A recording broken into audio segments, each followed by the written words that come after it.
Hey, thanks for joining. You did it. Nice job.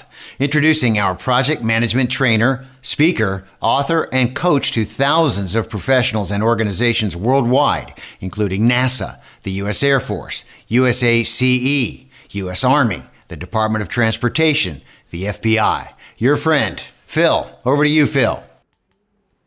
What up, y'all? How you doing?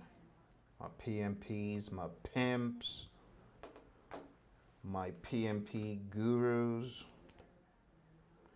people who have been on the journey towards getting PMP certified, and those who have given up. I know people have copped out, they've given up. Well, speaking of my friends at the FBI, maybe I need to come investigate you to see why you haven't gotten certified. What are you doing? We've been on this journey for too long for you to give up. But anyway, let's speak to everyone who's on the call today. I hope you're doing great. Welcome to Practical Communications. This is where we talk about communications management. Lots of you have been on the journey with me to getting certified as a PMP, project management professional. Some of you have been on other journeys. Some of you might be in companies where I trained you in general project management, maybe in leadership, maybe in communication, or maybe we have something scheduled coming up soon. So maybe you're curious to know a little bit more about my take on communications. Well, I'd like to tell you right off the bat, communications is at the heart of a lot of stuff that happens in the business world. If you cannot communicate effectively and clearly, you are immediately put into the bucket of inefficient communicator. Probably not as good when it comes to doing what you're meant to be doing, because it all revolves around this topic of communications. So communications, as John Maxwell will tell you, is more than words. Effective communications involves connecting, which goes far beyond the words we speak. In fact, Professor Emeritus Albert Mehrabian, he conducted an experiment in UCLA. Found out some startling discoveries. One of the things he found out was that in a face-to-face setting, when we communicate, the communications that is words is far outweighed by body language, far outweighed by tone of voice. And those are some of the things we need to remember as PMPs, as project managers, as business professionals, as team players, whatever your role is. This rule is extremely important. So the main goal of our training today, of our touch point today, is to talk about communications. This topic, communications. Why is it important? And what should we do to get good when it comes to communications management? So I want to share a few things with you here regarding the topic. So communications is important. I don't know if you guys actually downloaded that PDF that I told you to download a few days ago. It's communication, the message is clear. I don't know if you saw that PDF from the Project Management Institute. Don't worry, I'm not investigating you anymore, so I can take these off. But communications, the message is clear.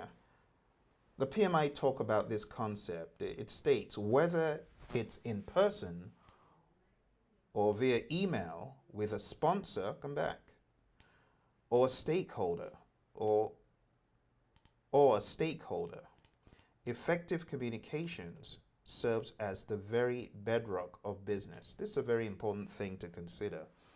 Whether you're face-to-face, whether it's by email, whether you are just being observed, do you know that you are actually giving out tons of communication, even without saying anything? Just your mere appearance, just the mere sight of you is giving off loads of information to people who are observing.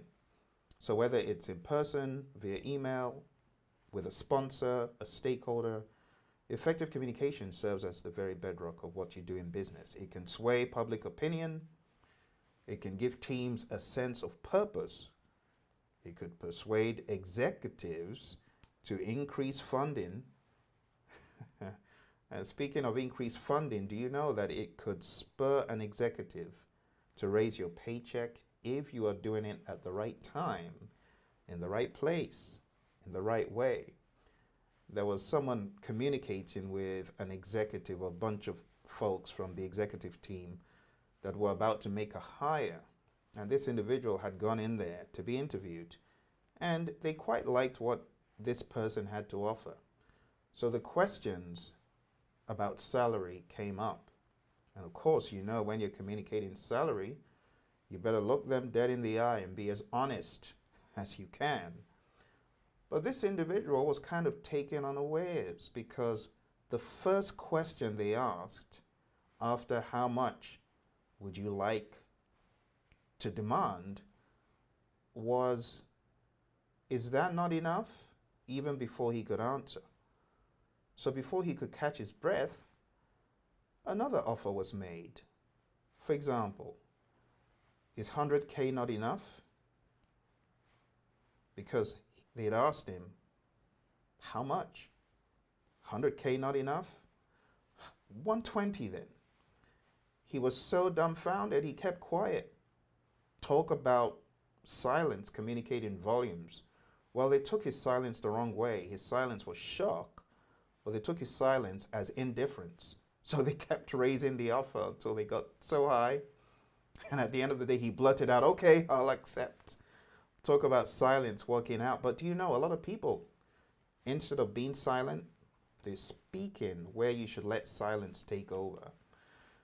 But anyway, from this paper PMI has out there, Communications, the message is clear. It is very obvious that when you can effectively communicate and also connect, you get further ahead. Take a look at this. It says, among those organizations considered highly effective communicators, 80% of projects meet original goals versus only 52% at their minimally effective counterparts, according to PMI's Pulse of the Profession. So I don't know if you've taken a look at these white papers. I would advise you, if you are familiar with the PMI, this is something that you should be doing as a certified project manager, or not. You know, if you're affiliated with the PMI, this is also something you should be looking at. But there are a ton of white papers. I mean, this is money. This is stuff that you guys pay for. A lot of people aren't aware that PMI conducts some research using professional help and so on. So it says right there, compare 80% of projects meeting original goals versus only 52%. So that's not ideal. And that's why project managers should pay more attention to communications. They really should. Still on this slide, it says highly effective communicators are also more likely to deliver projects on time.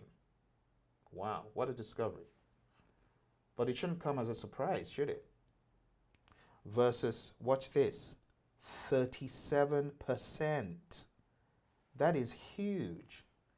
We're talking about the 70s versus the 30s. That is a massive, massive jump.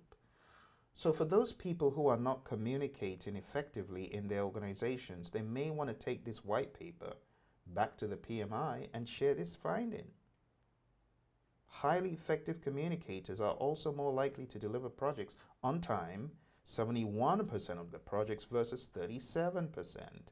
And watch this, within budget, 76% within budget versus 48%. So this speaks volumes to us as project managers that communication is extremely important. This is not something we want to play around with. Now, I know there are just 3 processes in the PMBOK guide when it comes to this. And by the way, PMBOK means Project Management Body of Knowledge Guide. You see, we from the world of project management, we have standards and techniques and principles and tools. And one of the standards that we have is this book right here. Any project manager affiliated with a PMI will probably tell you a thing or two about it. It's called the Project Management Body of Knowledge Guide. So it has best practices in various aspects of knowledge that project management revolves around. And of course, it's often said that 70 to 90% of the project manager's time is spent communicating. Some people just flat out say 90%. But a lot of the project manager's time is spent communicating, whether you're in meetings, whether you're constructing emails, reading emails. It's a way of absorbing the information. So there is a lot that project managers do. In fact, I went to an organization to train and we were talking about redundancy of emails. And one project manager couldn't take it anymore. He said, emails are my life. Emails are my job. I have to read emails. Don't let me get started on that. But I understood where this poor project manager was coming from. You know, having emails in your mailbox. First thing in the morning, you got 100 different emails overnight. That's enough to send you up the wall. But anyway, let's read this on page 53 in the PMPs guide. I just want to orientate you with why communications is very important. It says, research shows that successful project managers consistently and effectively use certain essential skills. Now watch this. Research reveals that the top 2% of project managers, as designated by their bosses and team members, distinguish themselves by demonstrating, watch this, superior relationship and communication skills. Wow. Wow. Who says soft skills are soft?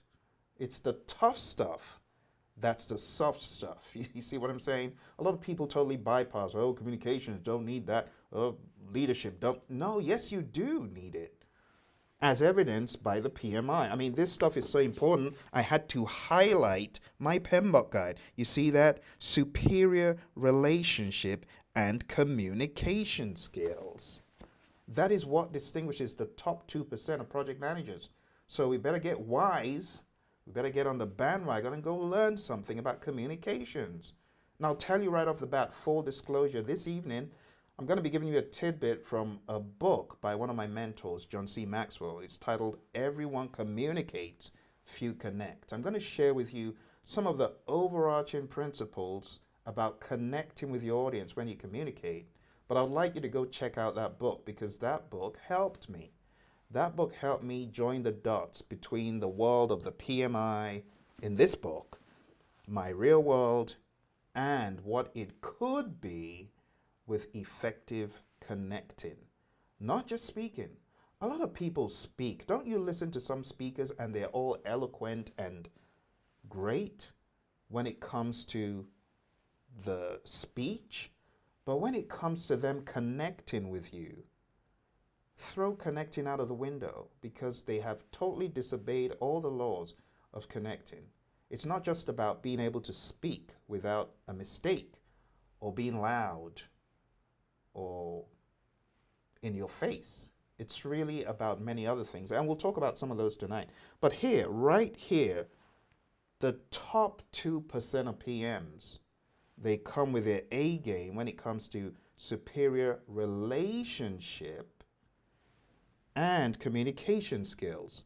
We're talking about out of 100 PMs, the top 2 demonstrate this. Isn't that crazy? We're talking about in 100,000 PMs, only 2,000 come out top because they're able to relate and communicate effectively. That is huge. And that's why I'm sharing, which is your communication. Because communication gets you levels above everyone else, as evidenced by this. So watch this. Let's bring this to a close. And by the way, this is my favorite page in the entire PMPs guide because it underscores what you need to do to be in the top 2%. It's not about the Gantt charts and the EMVs and the EVMs, which are cool, but it's not about, oh, they're just kissing up. No, they're not. No, they're not. Because their team members are saying the same thing. These are the top men and women on the members. Superior relationship skills. I don't care what you have to say. That's not what you want to do. You don't want to shut people down before they even start. That's a zero, you know. You might as well be on X Factor getting a big old zero. But those who get all of the accolades and the 10 out of 10s, superior relationship and communication skills, while displaying, watch this, Zig Ziglar calls it PMA, positive mental attitude. Don't you love it when some people walk into your meeting? You're the PM, you're at the table, and all of a sudden you see someone meandering and shuffling into the meeting and plunking themselves on the seat. You know what happens to you. The very essence of your life is sucked out because you know those people are dark clouds. Now, wouldn't it be good if the PM could counter that with a little bit of PMA, some positive mental attitude, to prevent the energy from leaving the room when that dark cloud appears? And it's not just the PM, all the other poor team members, they're like, uh-oh, poor Phil, here comes whoever this person is with their negative attitude. How about countering it with a little bit of PMA? Because you know the only difference between PMA and what's outside is positive versus negative. There's no in between when it comes to countering that negative energy. So I want to encourage you PMs, we need to read, we need to study, we need to learn a little bit more about communicating. We need to make our delivery as tailorable as possible for the people we're delivering the message to. So it goes far beyond just reading page, whatever that page is in chapter 10, and regurgitating it, regurgitating figure 10-1. No, it goes beyond that. So this is where we need to go to the next level and become students of communicating, students of connecting, students of, watch this, relationship building.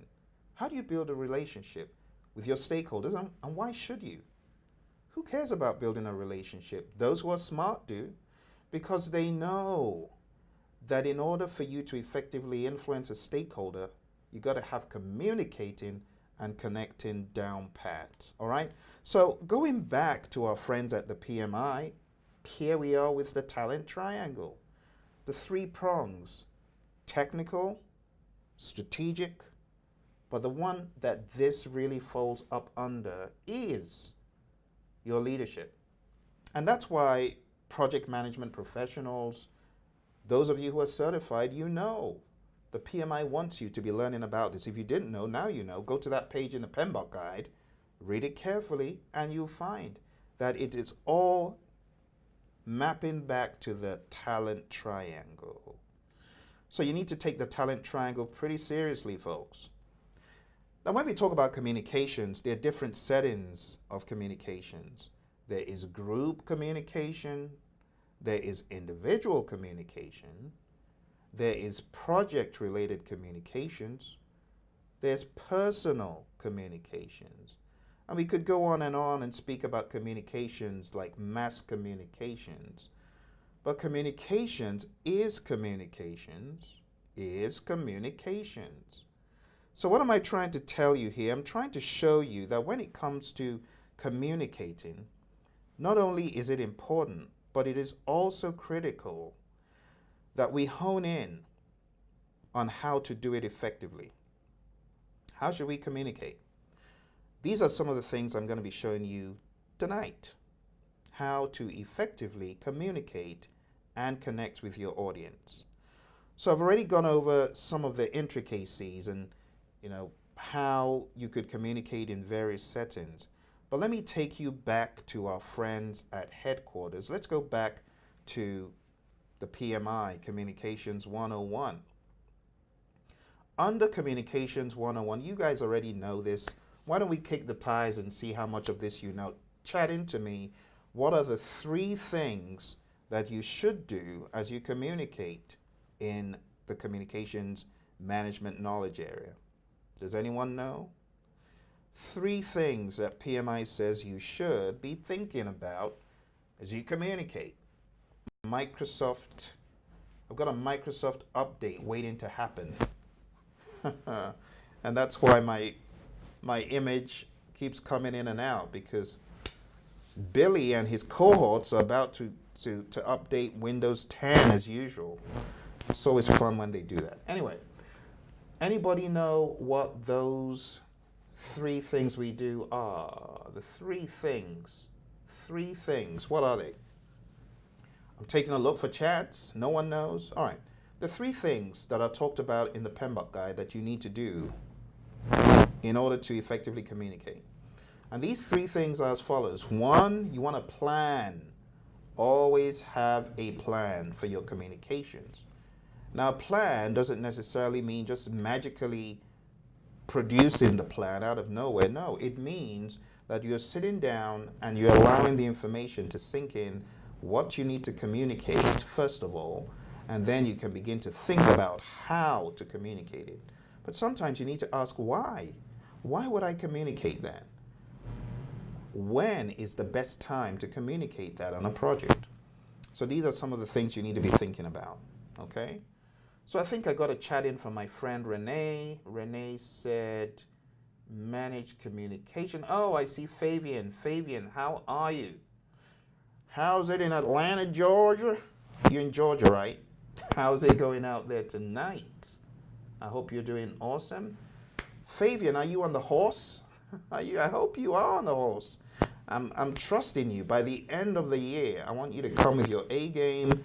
I want you to deliver. So I'm looking forward to that. Renee, same thing. You know I'm going to hound you until you get certified. You already know that. That's an established part of our communication, right? So I hope you know that. I thought you were in Atlanta, Georgia, Fabian. Where are you this evening? Renee, so you guys chatted in plan communications management, manage communications, and monitor communications. Thank you very much. That is exactly what it is. So let's take a look. Let's take a close look at what the PMI says in the PMBOK guide. First, you want to plan. So regardless of communications, folks, in the workplace, communicating with difficult people, you know who they are. I don't need to spell out their names, but you need to plan. How? How am I going to do it? How am I going to pass across what I have to say? Maybe you're used to be maybe you're used to being shut down. I almost said shut it down. Maybe you're used to being shut down by these people. Maybe you need a plan. How do I avoid being shut down by these folks? How are you going to get around that?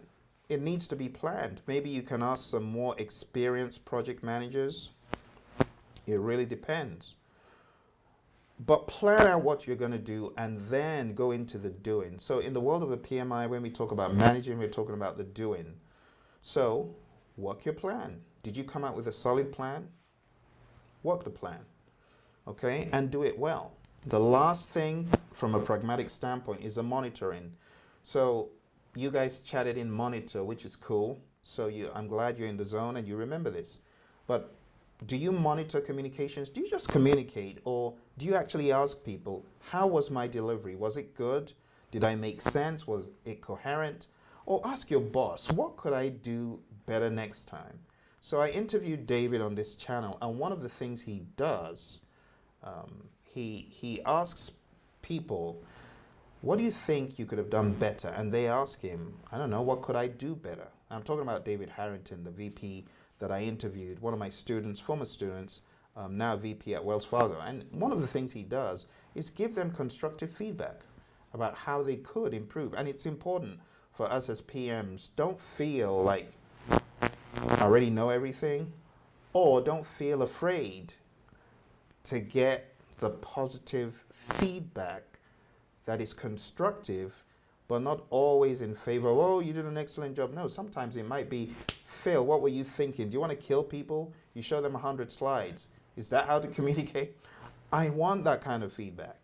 Sometimes it's hard to communicate, and you need to be aware that other people know and can give you the dimensions that you failed at, because you want to fail forward. Don't be afraid of the word fail, because really it's an opportunity to improve. So if I were you, every communication event, I would ask my boss, what could I have done better? Where did I fail? And it might be fail, you talk too much, you should have given people time to ask questions. That would have been priceless, instead of speaking all the way through up to the very end, not giving people a chance to get a word in. So sometimes it might be tough feedback, but it's good feedback. So in monitor communications, you want to ask, is my plan working? You want to ask your stakeholders. And when we talk about stakeholders, you saw in the PMBOK guide The people who were voted as being the top 2%, they were voted as such by their bosses and their team. So don't be afraid of asking your team members, do you think that was a good delivery? How could I improve on that? Or just simply ask them a neutral question. What do you think of the delivery? Not, was that good? Because they may not want to offend you and make you sad by saying that was just horrendous, or some other words that I'd rather not use here. But anyway, the bottom line is you need to plan, you need to manage, you need to monitor. Now, John C. Maxwell, like I said, has got quite a number of principles and practices that help you know how to effectively communicate and connect. So I'm going to touch on a few of these. I'm going to touch on the connecting principles just to give you guys a baseline, an idea for your next communication opportunity. All right. So the first one, it states that connecting increases your influence in every situation. Think about that. Let that marinate. Connecting increases your influence in every situation. The ability to connect with your audience. Who is your audience? A child, an adult, someone who feels let down in a particular circumstance, someone who feels left out. What should we do to get to where they are? Connect. Enable them understand you feel what they're going through. You understand what they're going through. It says it increases your influence in every situation. Now, when we break this down, let's take a quote from John that says, the true measure of leadership is influence, nothing more, nothing less. If you are able to influence, you're leading. If you're not able to influence, you're not leading. Now, connecting increases your influence. Connecting increases your leadership abilities. If you cannot connect, you probably will only lead at the positional level. But if you can connect, you begin to lead at level 2. Likability. People begin to gravitate towards you because you're a likable person, because you've got that empathy. So as we communicate, it is important that you put yourself in the world of whoever you're communicating with. You connect with them. And part of connecting is empathy and effective listening and putting other people first. It does. When you're able to connect, it really increases your influence, as evidenced in experiences I've had, experiences I'm not particularly proud of, because it shows what a speed demon I could be. But anyway, in one of such incidences, my sister had a bright idea for me to deposit money for her into the bank somewhere on Washington Street in Phoenix. So I took time out from when I worked at Honeywell, jumped in the car, tried to do all this stuff during my break, and I went into the bank and dropped off the check, which seemed good, and I was actually happy I was getting back on time.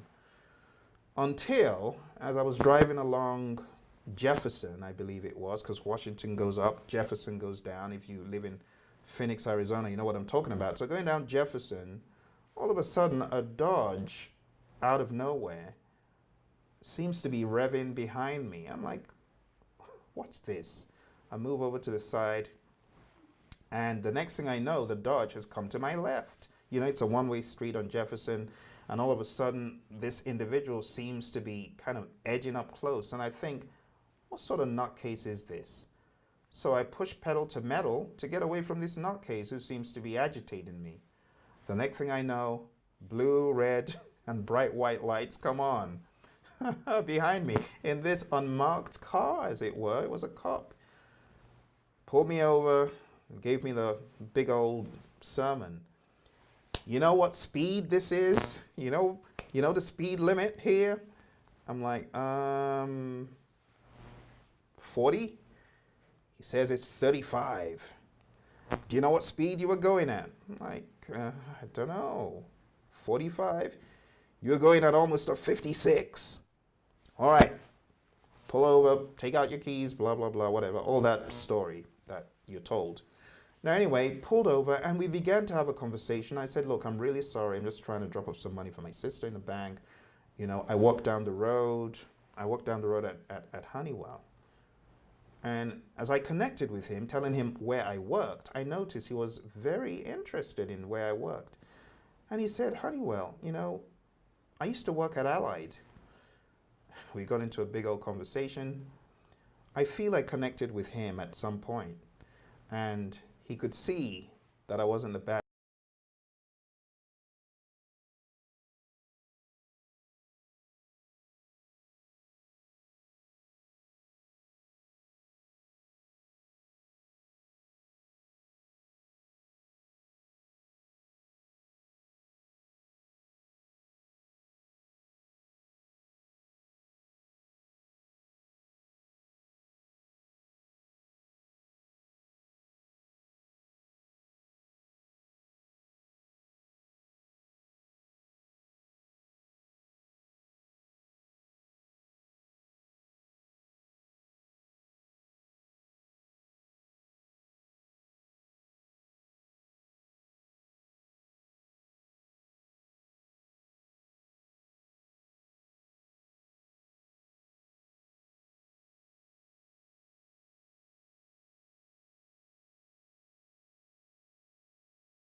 it seems as though my volume has been off for like forever. So I apologize for that. It would have helped if I was looking at the chats. So it seems as though my talk about communication and connecting, when your volume suddenly goes off and you don't even know, you got a problem. So my volume is usually kept low because if I don't, you see that? I keep hearing myself coming back. But we'll probably try to do this again because I know a lot of the stuff that I talked about, you guys probably didn't even catch, unfortunately. But I'm going to backtrack here, and I'm going to go back to the point that was on the screen. And the point that was on the screen, guys, is this. Connecting increases your influence in every situation. I'm not sure how much you got or where it went off. You know where it went off? I'm not sure where it went off. I'm really sorry. I was trying to underscore the importance of connecting with your audience, connecting with people you're speaking with, talking with, people you're managing, people managing you, so on and so forth. That was really the purpose of what I was speaking about. All right, so if you tell me where I lost you, I will go back and explain.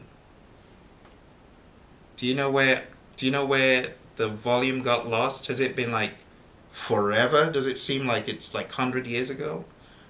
Probably, because I think I've been speaking for a good 10 minutes without any audio. So I'm not sure, I'm not exactly sure of where that problem occurred. But I'll backtrack a little bit. The summary of all that I was saying is, in order to be an effective leader, in order to be an effective manager, in order to be an effective team player, you need to think about connecting with your audience, whatever that looks like. Did you guys get the part of the cop who stopped me when I worked at Honeywell? Oh dear, about 5 minutes ago? Okay, so let me backtrack. So I was speaking about how the cop stopped me, right? Did you guys get the part where he let me go? Did you get that part about how we were able to connect and how he let me go? I'm not sure if you got that part, but the summary is I was able to connect with him because I started narrating to him where I worked and what I was doing and why I was in a hurry, and at the end of the day we connected based on the fact that he used to work at the company I did when it was Allied. Okay. And anyway, he let me off. So I shared that to underscore that connecting will increase your influence in every situation. And then next, I talked about the fact that in your company, you have an opportunity to communicate upwards to your bosses, to your superiors, downwards to your subordinates, people who are your direct reports, and across to your peers. And my challenge that I offered to you guys was, how are you going to do that? How are you going to effectively connect with your peers? How are you going to effectively connect with management? How are you going to effectively coordinate or connect rather with your subordinates? So it's a challenge that a lot of PMs face. So that's the first of John's connecting principles. Let me share one more principle with you, and maybe we'll do the rest another day. Okay? Connecting focuses on others. In a communication setting, it becomes important to think about others, only others. Don't think about yourself. You see, a lot of people, they're communicating, and the reason why they're doing it wrong and not getting very far in it is they're thinking about themselves. You know, is my language impeccable? Do I look good? Even though those things are important. But if you focus only on you, and you don't focus majorly on the people you're trying to connect with, you're going to lose out on your connecting abilities. So in order to effectively connect, you want to minimize the focus on you. You want to drop all your guards, put your guards down, and just focus on them. What is Phil seeking to obtain from this meeting? How can I effectively connect with Phil, a stakeholder who is concerned about the test phase? Or how can I effectively communicate with my friend Fabian, who is a stakeholder that is interested in the implementation? You see what I'm saying? As a project manager, it's very important that you think about what is in it for Phil, what is in it for Fabian. How can I make this deliver value to them? You're putting yourself in their world, and you are communicating with an intent to connect. You see? So that's another tip. And I mean, I can break this down more and more, but I'm giving you the top of the waves. Let's go to a few more because I've spent so much time talking on one. I might as well give you a few ideas about the others. Connecting goes beyond words. I often talk about Professor Emeritus Albert Mehrabian and his experiment at UCLA and how this stuff is very important. Because in a face-to-face setting, as my friend Rick Brinkman calls it, by the way, check out Rick's book. It's called Communicating with People, or Dealing with People, rather, that you can't stand. It's quite an interesting book. But he talks about this called the 55-38-7. That's what he calls it. But the 55-38-7, it really deals with the 55% of the message being perceived by the body language, 38% being the tone of voice, and the 7% of communication being the words. So body language 55, tone of voice 38, and words just 7%. So connecting goes beyond words. If you're connecting, trying to connect with your audience, just know it's not about the words. It's not about what you're saying. It's about how you're saying it. It's about the body language. It's about the tone of voice. Those things are very important when it comes to effectively connecting with your audience. You might want to put them to practice next time, right? Think about your body language. Does your body language exude what you're trying to communicate? Does your tone of voice do that? Does your facial expression show that? How does it make people feel when they look at your facial expression and stuff like that? The next one here is connecting always requires energy. So I just got done with a class with some folks, our friends at Fort Lee, the U.S. Army, and some of my friends at a different company, LMI, and some other companies around the world. So as we were getting ready, as I was getting ready for the class, one of the things I intentionally did was to get a ton of rest. Because I know that in order to connect and communicate, the secret is having the energy. The problem with a lot of PMs going into big meetings, difficult situations, talk about difficult situations like the PMP exam, they're forgetting the energy bit. They're doing all the studying, all the reading, but they're forgetting the energy. Same thing with communicating and connecting. It requires energy. Why? Because you are actively listening. You are communicating with the right body language. You are doing your best to exude what you're trying to communicate through nonverbal methods. That requires a lot. You are actively listening, trying to process a lot of information. I was speaking to a buddy of mine and another associate of ours, and we were talking about how project managers need to be at their A game. And I'm actually going to bring her on some of these shows so that she will speak to you guys a little bit about NLP and other topics, non-PMBOK guide topics, but are important for the PM. So I'll bring Lauren on here in a few weeks, and you'll be able to hear what she said about this. But one of the things she underscored was that project managers in a lot of instances are not at their best. And because they are not at their best, what happens? They are not able to make good decisions. They're not able to communicate effectively. They're not able to connect.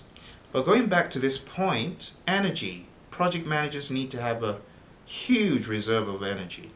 And that's why every day before you hit the workplace, you want to go with your energy banks, your reserves.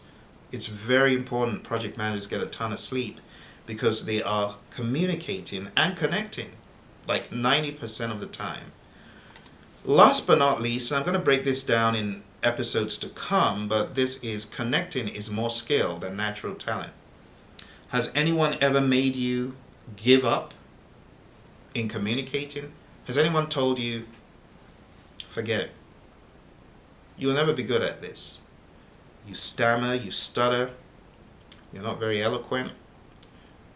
You look a bit worried as you're communicating. Has anyone ever been that negative towards your communicating? Well, the good news is connecting is more skill than natural talent. Born communicator, you're good. No. Communication is more skill than natural talent. There are a lot of people who aren't that great at communicating. like Richard Branson. Richard Branson, he'll be one of the first people to tell you, I wasn't born an extrovert, but I realized I needed to amp up my extroversion and become better. So he did. But you see Richard communicate, you wouldn't really know that that's not how he immediately started. What he eventually became is not what he was immediately when he first got into business. But he realized, I need to communicate better. I need to get good. And he did get good. He did amp up his ability to effectively connect and communicate. And that's what John will tell you. John will tell you that it's not about being born good. You need to get good. You need to put in the time and effort to be good. I'll never forget the first time I watched a video of your friend Phil training. When I watched your friend Phil train for the first time, I said, my goodness, you look rather dubious. I wouldn't buy anything from you. I wouldn't trust you because you look shifty. Someone watching says, Phil, you still look shifty. I guess he does, with the glasses and all, huh? Okay, should I take the glasses off? Do I still look shifty? I hope not. But seriously speaking, the first time I watched myself, I said, Phil, I'm not buying this. You look like one of those, people, like, when you go to New York and LA, you go to the crowded cities, and there are always some people in the corners ready to do a deal with you, a deal gone wrong, more like it. But I observed myself. I said, this isn't good. This body language isn't good. I need to get better. So I continued using the mirror, using video. Thank goodness for the phones these days. I mean, everyone has got one of these. There's no excuse. You got one of these, there's no excuse for not practicing. I mean, right then and there, you could put that thing in front of your face and record and see it. Does he convince you? Does she convince you? How about in a business meeting? A lot of PMs, they don't check their delivery. You should. You should check your delivery as you're communicating, just to see, does my body language match what I'm trying to exude? In my case, it was a big no-no. It was big no, Phil, you look dubious. You need to get with the program. I don't know what you're doing wrong, Phil, but it's not working. So we need to be brutally honest with ourselves. But connecting is more skill. What I'm trying to say is that you need to practice. It's more skill than natural talent. Some of my former classmates, they're horrified. My goodness, I can't believe Phil is training everyone. Well, it's not about born skills. It's not about born talent, rather. It's about skill, grown skills, growing those skills, not relying on, I can speak. I have a lot of students who are great at speaking, like forever. They can speak till the cows come home. But that is not effectively connecting, is it? Being able to talk is not effectively connecting. Being able to talk is not effective communication, because some people will shut down. But when you spend time, studying it, again, the book is Everyone Communicates If You Connect. I'm not here to sell you John's book. That is not why I'm here. But I think this book could help you if you took a little look at it and see what John has to offer in the book. So that is pretty much it for connecting principles. But I want to ask you a few questions before we close out. What does your communication command? Does it command attention? You want it to, right? So how can you communicate to demand the right attention at the right time? What about respect? Does your communication command respect? One of the things I very quickly noticed working in one of the top banks in the UK was you want to demand respect. You got to come with your dress-up A game. Don't come looking all shabby, shoddy, and sweaty, Phil. Bring your A game. So I actually did invest quite heavily in a wardrobe that enabled me command respect. Seriously. Shirts, ties. I mean, I used to dress a lot more formally than I do now. because of where I was working. But do you know that you are communicating even by how you dress in a particular job, a particular business? So one of the quickest ways to demand that respect through your communication that is not verbal is your appearance. Seriously, it goes a long way. Does your appearance inspire trust, or do people just shut you down, Phil? The moment you appear, he looks like he could be one of those people at a corner in whatever state, name withheld. No, you don't want that. So be aware that the whole package is communicating. Words, tone of voice, body language. On the right hand side, I have the cycle in my world, my idea of how you are communicating without saying anything. Do you know your fragrance? It could speak volumes, or lack thereof, or the negative end of the spectrum. I'm being serious. Dress code could speak volumes. What about accessories?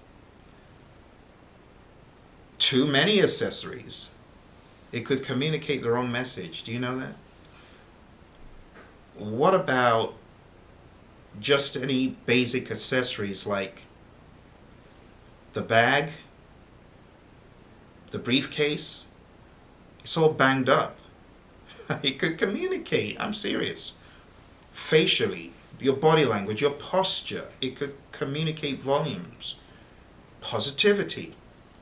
Be negative. You read in the PMPs guide along with me that having a positive mental attitude, it goes a long way. So all of this stuff is all part of the message that you are sending out. Does your communication demand confidence? Confidence, you being confident, does it make you confident? Or what about the stakeholder? Does it make the stakeholder distrust you? Whether your words, whether your appearance, whatever it is, and these are all things that I just want PMs to think about as they do this in the workplace. So there should be a careful consideration of all communication. All right? Fabian says elevator speech. Exactly. It goes along those lines. Practicing the art of listening.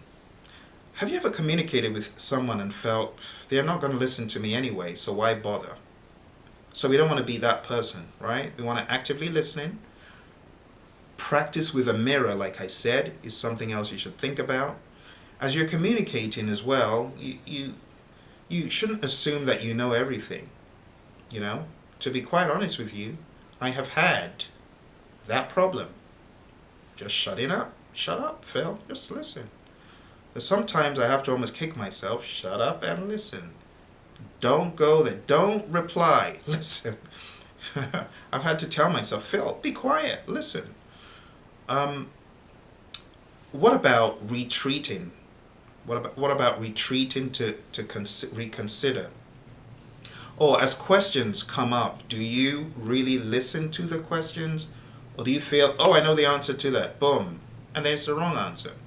It's the wrong answer. Part of communicating, do not act in a superior manner and don't shut people up. Some people are very bad at that. They just shut you down. Yes, my question was out of line, right? But you didn't have to shut me down trying to make me look like Phil's dumb. He doesn't know anything. So we don't want to do that, okay? We don't want to shut people up, even if, they are off base. We don't want to do that because you are diminishing your ability to influence at level 2, at the likability level. So we need to be careful, I was speaking to a colleague a few days ago. My colleague was telling me about some of the drama in the workplace. So here's the drama in the workplace. There's a team, a bunch of folks. And all of a sudden, 2 people out of the number of people are left at the same level. And 3 suddenly are bumped up to higher positions. So you got 2 disgruntled people now reporting to those who were their peers before. What does that do? It changes the dynamic a bit. You see why we need to be nice to everyone? Because the tables could be very quickly turned. Speaking of tables very quickly turned, there was a $1.6 billion amount that very quickly turned the tables on someone. Person's probably running for refuge, trying to hide. Things change very quickly. Anyway, so the 55-38-7 rule, how well do you use this knowledge will be one of the questions I ask you. You're aware that body language is big. 55, 38, tone of voice. You need to use this stuff. How does your posture affect communications? Be aware of that. What about your voice, tone of voice? How about the person you're communicating with? How about the pat on the back or the occasional touch of the hand? When is that too much? When will that be construed as invasion of space? And some people, they're huggers and touchers, but we need to be careful. That didn't sound exactly positive, but you kind of get the picture. But seriously speaking, that is the gamut of what I had for this evening. I only wanted to get you more into thinking about communicating in a pragmatic fashion, taking some of these things that you learned from your time as you studied with me, putting that into action, thinking about active listening, empathy, the 55-38-7, just in case you forgot any of those things we might have spoken about before. So that is pretty much it. That's it. That's really what I wanted to touch on. And at this point, if you got any comments, concerns, questions, as usual, you know, when I come on here, that's what I want to do. Answer questions, help you out, give you some direction. Any questions about communicating, about connecting with your audience, getting good in communications? I will answer any questions you have, if there are questions. So for those of you who are on the journey to getting certified as a project management professional, you might want to go to pmsucceed.com. We have training coming up in November. 35 hours of training to get people certified. It's going to be virtual. Okay? So, are you guys thinking of getting certified before then? So I want to challenge you. Fabian and Renee, I know you're on the call. So I'm going to challenge you. Why don't you come for that class? If we go back into our archives and count all the monies you spent with us and subtract that, will that make a difference? Okay, that's an offer you can't refuse. So if you're not certified by November 17th, why don't you think about that? Anyone else who is watching, if you have been one of our students and you're still not certified, you need to go to pmsucceed.com. You need to go sign up. You need to say, hey Phil, I've already spent like a boatload of money with Praizion. Can I get a discount? Of course, we're going to look into that and discount you. All right? Those of you watching, my first set of PMPs to be on the 6th edition virtual course, you know that I'm still out for, I want to say, blood.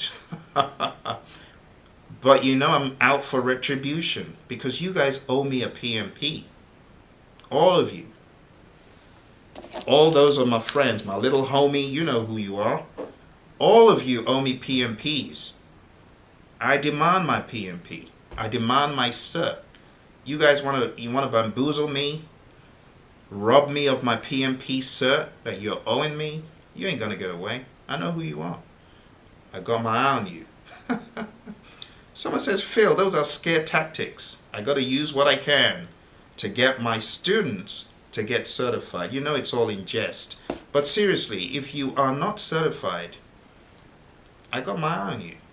I want you to be certified because I know it will do you good. I know it will do you a whole lot of good. So, Renee, I'm expecting to see, yep, you spent a boatload of cash, right? Because you signed up for the 6-hour review, power review. So that's already almost $200 plus other things. You need to be in these classes, except you're going to get certified before November 17th. Then I'll let you off the hook. But those of you who are not certified, I don't know what you're waiting for. Come to the live class. Shri, one of our students, is in that class. I think Shri is having a good time. Are you having a good time, Shri? Can you chat in? So the link to go check out the course is www.pmsucceed.com. Fabian, you spent a boatload of cash as well. I hope you got that refund, because I think we refunded you some cash. You see, we're always trying to be honest on our A game with honesty. If we feel you spent too much, we're going to return the money. Did you get your cash back, Fabian? Because I think you spent almost 200 bucks, 2 Benjamins more than you should have. 175 or something to that effect.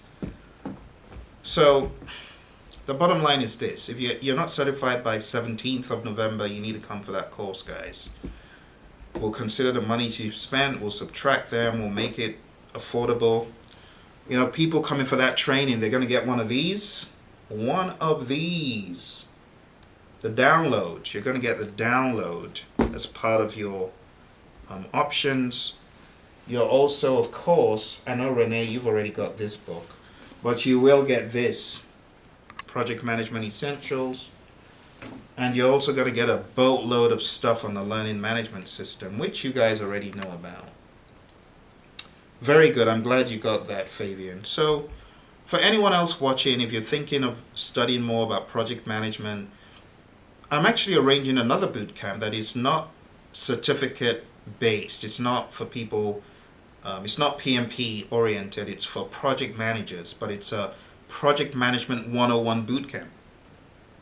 If you're keen on attending that Project Management 101 boot camp, which is for newbies or people just trying to find their way, you might want to send a message to support@praizion.com and just say, hey, when you're having that PM 101 boot camp, can you invite me? So it's going to be considerably less because it's not certification oriented and it's short. You know, it's a very quick boot camp. We're not going to keep people for days and tens of hours on end. The boot camp will be less than 10 hours. But what it's going to do is it's going to show you how to apply what is in the book, what is in the PMBOK guide. It's going to show you how to apply it in a pragmatic fashion, but it is not certification intensive. All right? So talk to me, Fabian. What's going on? Are you on the treadmill still? Renee, are you on the treadmill? Ask me some questions, because you guys don't ask me enough questions, and I want to add value to you, but if you don't ask me questions, I can't answer anything. I can't preempt. That would be presumptuous of me. And we're talking about effective communication and connecting. I should be listening to the questions, not trying to imagine, I wonder what question Renee has for me today. Let's see. No, I shouldn't be doing that. So do you have any questions, or anyone else who is on the call? Do you have questions, comments, concerns about project management? About, I don't know, the PMI? About, I don't know, the Scrum Alliance? You want to go there? Agile Alliance? Speaking of the Agile Alliance, guys, did you know that the PMI pretty much partnered with the Agile Alliance? I don't know if you noticed the logo. That's pretty cool. Right there. Pretty cool. See that? PMI and the Agile Alliance. Never knew I would see the day when those guys collaborated. Very productive collaboration. And of course, we've got this, the Agile Practice Guide. So, yeah, whatever you want to talk about, I don't know. Let's do it. You got questions? You got concerns? What is your number one gripe about the PMP exam? Chat into me. What is your number one gripe about the PMP exam? The one thing you hate the most. Let me be your shrink for the night. Chat into me. What is the one thing that you cannot stand about the PMP exam? Chat in. Chat into me. Chat in. No one's chatting in. Did I see a chat? Oh, Renee chatted in. Thank you, Renee. Renee said, my only question is to get the PMP under my belt. Let's do it, man. Let's do this thing. Let's do it. Let's do it. We got to be rugged, dogged, and tough. Seriously. We got to become junkies, Renee. That's the way out. We got to become junkies. We got to be eating a PMBOK diet. Morning, noon, and night. Hey, some people, well, it's all going to come out in the open. But some people take this stuff. Some people take this stuff to get wired. Do you know what you need to be drinking? You need to be drinking this stuff. You need to be, this needs to be your performance enhancing drug. You need to be shooting up this stuff, right? You need to be reading it and getting high on PMBOK. Get high on PMBOK. Seriously. When you do that for the next, give it 4 weeks, Renee. By the time you get a buzz, when you hear 9.6.1, by the time you know what 9.6.1 is, and you know, oh, that's probably talking about something in the inputs of control resources, you know you're smoking it right. You got to smoke the guide. You got to get high on the guide. I'm not saying, please don't tear out the pages and do anything crazy. That's not what I'm talking about. But seriously, by the time you go to 9.6.1 and you take a look and you say, oh, it's inputs. And you hear 9.6.1.1, oh, that's the project manager. By the time you get to that level, yeah, you're in the right zone. And then go to the next level. All of those words that are scrambled across the guide, you want to know them. And the more you know them, the better you're going to get.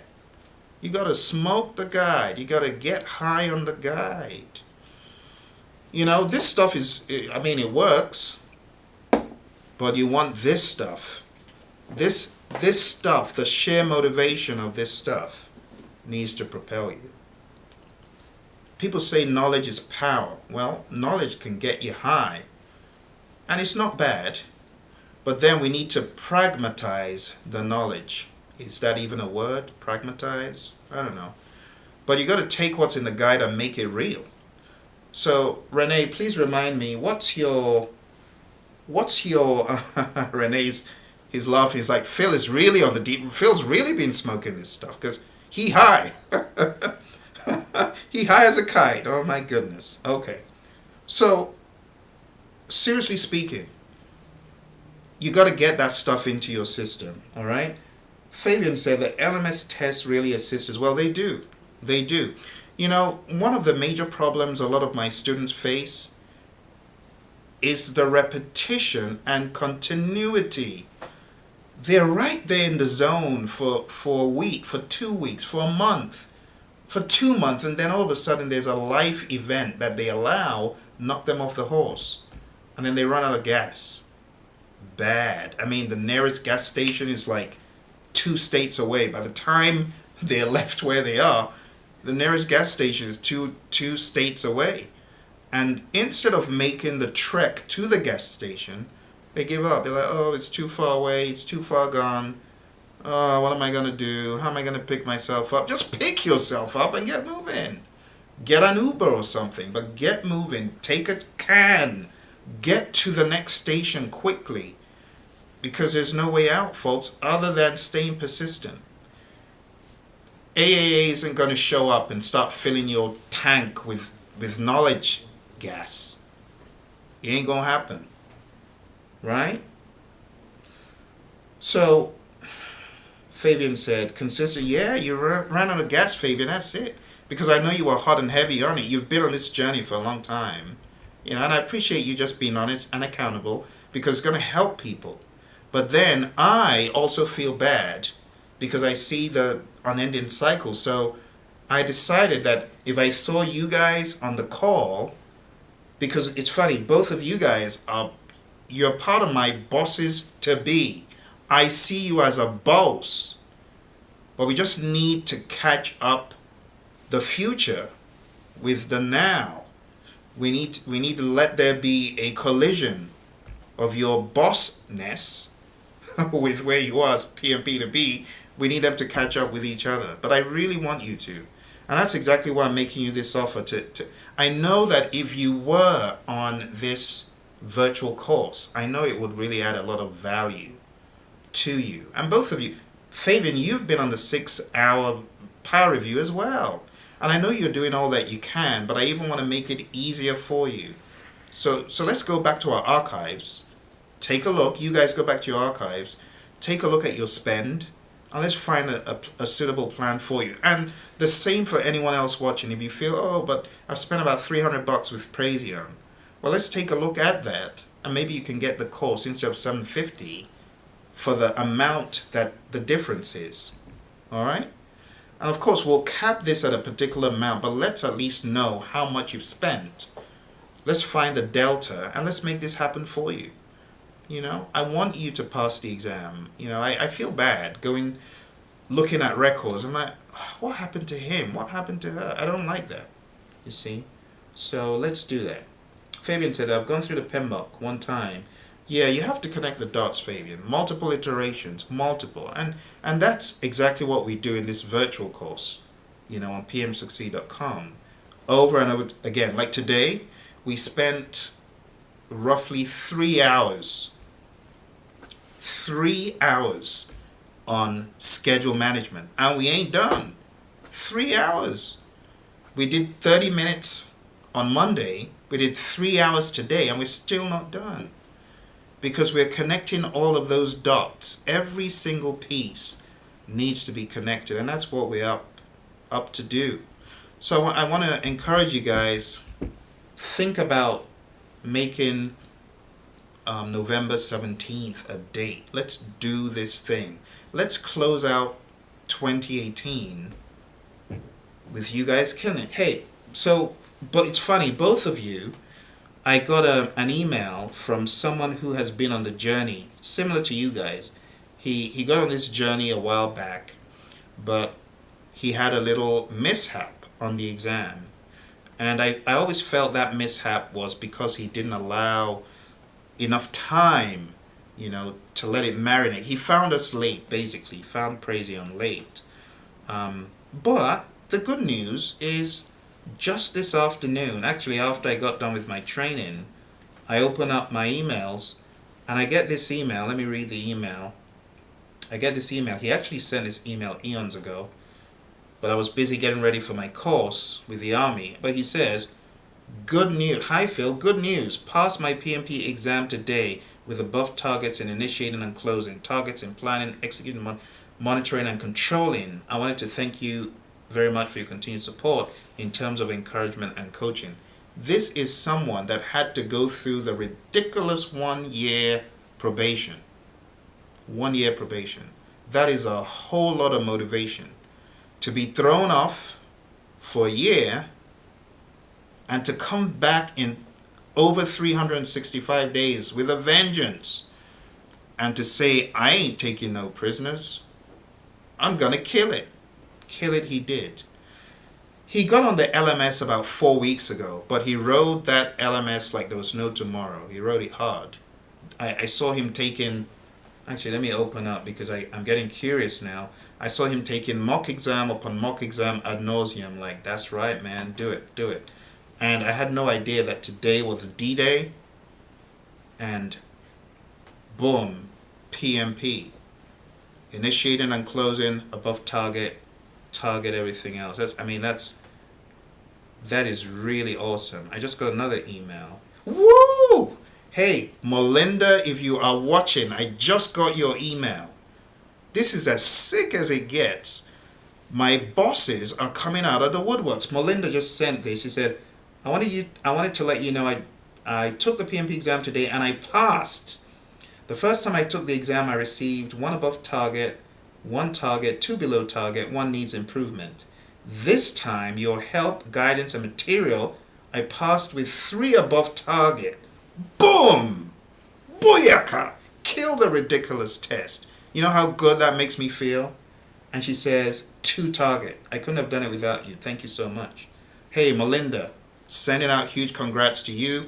You're going to get my life after the PMP exam. I mean, that's how you do it. That's how you boss up. Guys, Melinda was on the course you were on, the power review. She got done with the power review. I said, you know what? I think you might want to take a look at the 35-hour course because Your mock exam was cool, but I think you need a little bit more. Listen to your buddy Phil. She did. She got on the full 1 month LMS and she wrote it continuously for days. As soon as I saw her name pop up, I felt, I see a surprise coming, a good surprise, and I'm very happy about that. So Melinda, hats off to you. I'm sure you can't even be bothered to watch your buddy fail this evening because you would have been on the call.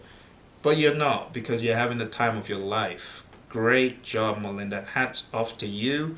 And I'm on cloud 9. You know, how good does it get when you open up your email to check for another student's scores, but you end up finding out another student who just killed the exam? I mean, this is the reward, the big reward I get from training my friends worldwide, because I really love it when people pass the exam, because I know what's in store for them on the other end, you know, if they just keep bringing their A game in that same regard. So, Melinda, I'm just on cloud 9. Thank you so much. Fantastic. Okay. So let me check for the, oh, there we go. So this student took the 50 question mock exam, got a 64% on the 15th, took the 50 question mock exam again on the 15th and got an 84. Interesting. Let's see if there was anything else. This student took the 2020 mock exam on Monday and got a 62. You see? So that's pretty cool. Took a version of the core definitions exam in August and got a 62 as well. So this is what I'm telling you, folks. Our mock exams, they're great litmus tests. Seriously. They're very good litmus tests. The 2020 mocks are horrendous. Renee, I know you've done the 2020 stuff in the past, but Fabian, I don't think you have, but it'll be good when you finally do. Yeah. So anyway, that's it, folks. You see, if you have any questions, more questions, I want to answer them. So I think Fabian, Renee, go back, think about what I've said, let it marinate. Let's see what we can do to further help, further encourage, get you to that. I see you as bosses, seriously. There's no reason why you shouldn't be holding the PMP cert. Well, there's no reason why you shouldn't have placed the PMP cert on your wall right about now at 10:22 Eastern on this 24th day of October. There's no reason why, other than you need to get back on the horse, ride that horse hard all the way to the finish. That's what you need to do next. And part of riding the horse hard is getting the right level of support and motivation. You know why a lot of people hesitate to sign up for my virtual boot camp? You know why? It's not for monetary reasons. Should I tell you why? They are afraid to commit. They're afraid to commit. Don't be afraid to commit. Commit, and it's not commitment of finances. No. That is not the problem.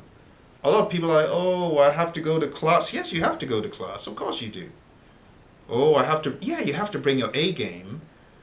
You see, no pain, little gain. Right? It's not that there won't be gain. It's just going to be little. You know? So, like now, I'm spending a lot of time and effort and energy in my working out. I'm seeking help to go from where I am to where I want to get to. I want to get to 30 pounds less. But not just that. I want to get to a point where I am happy at the results of being 30 pounds less. Because, you know, 30 pounds less doesn't mean 30 times more fit. It doesn't.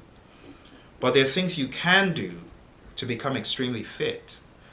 And that will make you happy. The same way in the world of the PMP. You got to do things. It's uncomfortable, yeah. The other day I was in pain, literal pain, from the reps I was doing. From leg day. You know, even though it's one of the best that I get great gains and results from. In terms of pain, it's one of the worst. But I'm seeing gain. The same way in the world of the PMP, shut yourself in an office, look at the time.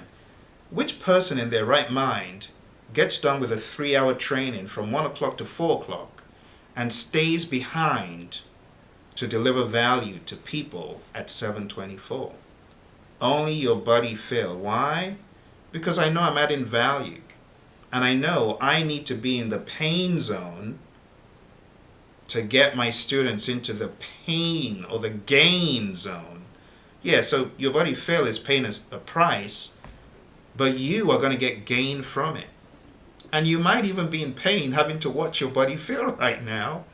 It's pain both ways, but it's going to result in gain. All right. I need to get off my soapbox. Thank you, Fabian. I need to get off my soapbox, except there are questions. Except there are questions. You're most welcome. And I want to do my part. I really want to do my part of encouraging you to success. You know, I feel bad sometimes that a lot of my students haven't taken the test. Some of our clients have spent thousands, tens of thousands of dollars. And the people they spent tens of thousands on, they don't get certified. They don't use the resources. You know how that makes me feel? It makes me feel so mad. I'm like, okay, next time you call me to train, I ain't gonna charge you a dime because I'm fed up of you spending money and your people aren't getting certified or even taking the ridiculous test. It makes me so mad. I guess that's just how I'm wired. Other people don't care. Other people don't mind taking wads of notes from you, but I do. So if you're one of my students out there, you pay to be on the system, you better know that I care. I care. And I take it personal, not in a bad way, but I take it personal when people pay and they don't get or they don't follow through to get their results. You know, so I really want you guys to follow through, get certified, get to the next level, and then come back as a visiting prof to train with me. You know, like one of my students, Sandra, she's going to be training with me at the Society of Hispanic Professional Engineers. We're going to be bringing it. She was in my class last year when I trained Society of Hispanic Professional Engineers. I'll actually chat in the link here. Those of you who are out in Ohio, you want to attend live training. This isn't even virtual. This is live with your buddy Phil. Why don't you come to the SHIP conference? Come to the SHIP conference, sign up for the project management training. I am going to be there live for 3 days. So those of you who are in Ohio or surrounding cities, you want to meet me, you want to be in one of my classes, you want to send a boatload of your colleagues or your subordinates there to learn a thing or two about project management, SHIP is a great organization, I tell you. They will learn a lot, a whole lot. So you might want to go to ship.org. I have put the information in there for you to see. And I think the people that you send down there, if you send your team or your colleagues, I think they'll get a massive, massive, massive run for their time and effort. See? So shpe.org, that is the place that you want to be. Ship.org. And meet me there, and we can have a good old training session there. All right. So any questions before I close? I just chatted in the link to SHIP. What is the city again? The city escapes me. Cleveland, Ohio. The Huntington Convention Center. So definitely a good bang for your buck as well. I mean, I don't think that course costs you anything more than maybe $300 or $400. So it's a 3-day intense training We're spending 3 days and we're covering everything from the beginning to the end of PMP. So for those who have already been there, done that, as far as knowing more about the PMP exam and how it's structured, the first one session, you might feel you already know all of that. But nonetheless, all the other sessions, they're going to be productive. They're going to inspire you, motivate you, you can learn, meet other people, other technical folks, engineers. SHIP has been our client for going to 10 years now. It'll be 10 years in 2020. So about 8 years plus now, we've been doing stuff with SHIP, and great people. I've got a lot of bosses. But anyway, Sandra is going to be joining me. Sandra was in my class last year in this same convention. She came to my class, was a great student, got 5 above targets, 5 AT, along with James. James kind of attended this one as a trainer. But both of these guys got 5 AT. A lot of people think 5 AT is like a fairy tale. I got tons of students who killed the exam with 5 AT, 5 above targets, seriously. So you might want to consider that. 5 above targets. 5 above targets. It doesn't get any better than that. But like I said, if you are interested or you're around the Cleveland area, check it out. Let me share the screenshot with you just so you know you hit the right site. So it's this right here. I know it's a little bit small. Let me try to make it larger for you. So right here, that's the SHIP website. Just click on that. And it should take you, it's thinking for a bit. There you go. It takes you to that page. And yeah, that's it. That's it right there. So I encourage you, if you're in the Cleveland area, you want to be in a live training with your buddy Phil, go to the SHIP website, sign up, look for the section where we've got the programs. I think it's here. Agenda. And let's see, it should be somewhere here.